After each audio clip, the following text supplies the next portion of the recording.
Hey everyone, Aaron here again, Fast Forward Race Cars. Welcome back to the channel. So on the last video we explained that we're cutting out the floor. We did a video on that, floor cut out. Now I'm going to give you a sneak peek on the floor put back in the car. The floor is not welded in, but we have it fit, and I'm going to tell you a little bit about the process on that. So come on over, take a look. Right now we have the floor fit and it's just clecoed and bolted in. Right now it's exactly where it needs to be. And what we did is we measured between the width of the rocker panels, and then we had this floor sitting on a stand, and we measured the floor, and it was off like 1/4 inch here, and maybe 1/8 inch. We had to straighten out the edges of this floor, hammer and dolly it, and get it into shape. And then what we did is we put the floor in from the front.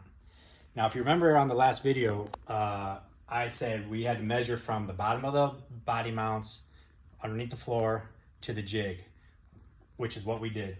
And when we go to put the floor in, what I didn't mention, and what I'm going to show you right now, is we make actually standoffs from the jig to the floor, and we machine them on the lathe. We machine them to the exact specification that we needed, that we wrote down.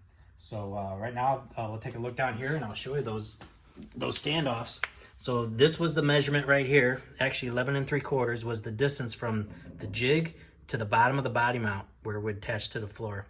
And we made these standoffs, and they're machined on the lathe, so they're absolutely perfect. We did that for both sides. And then also, if you look back here, we also made some standoffs to go underneath the frame rails and hold that dimension, because when we cut the floor out, these frame rails, they started to get a little flimsy. And when the whole purpose of this is when we put the floor back in, we drew the floor down to the frame rail. And if we didn't have that in there, that potentially could raise the frame rail up, and we definitely don't want that. So that'll be welded down until we get the whole floor welded in, and then we can take these out. So now that the floor is totally fit in there, we'll actually take the floor completely back out. The floor and the firewall. I'm going to show you the firewall here in a minute. But when we take this back out, we'll put it back on a stand. We'll sand the edges. We'll get out that E-coat off the floor pan. And then we'll punch holes in the flange so we can do rosette welds.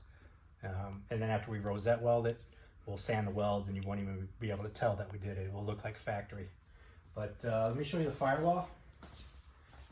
So firewall fit really nice. Right now we got it bolted in and clecoed in. And again, we'll be taking this back out, but we have it fit. So we had to do a little massaging here and there.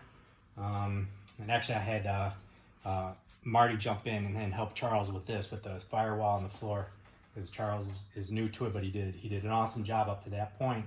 And then Marty gave him some tips on how to do this. Another thing we're going to do is we're going to end up cutting this section of the firewall off, and we'll butt weld 18 gauge in there, and so this will be totally smooth.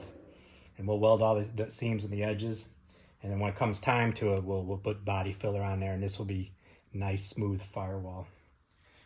Once we're done with that, we'll also make caps for the sides out of sheet metal. They'll all be clecoed on, and those will probably be removable if we want. So that's the next step that we're doing right now. The floor will come out, the firewall will come out. We'll prep it for final weld. We'll put it back in. We'll do the final weld, and then after that's all done, then we're going to get to the good part. We're going to get to the rear suspension, and that's when the fun starts.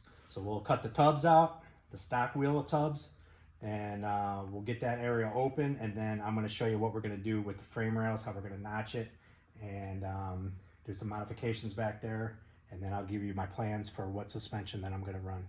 I know I already told you about the Caltrax, but we might do some other things too, make it more universal, but we'll wait and see for that one. But that's it for today. I just want to give you a sneak peek. I'll give you another video once that's welded in and we start doing the rear suspension, so you can see how it really turns out. But it's going to be like we never touch it. It's going to look like the stock floor when it's all said and done. So that's it for this video. I appreciate you guys chiming in and checking out the build, and we'll see you on the next one.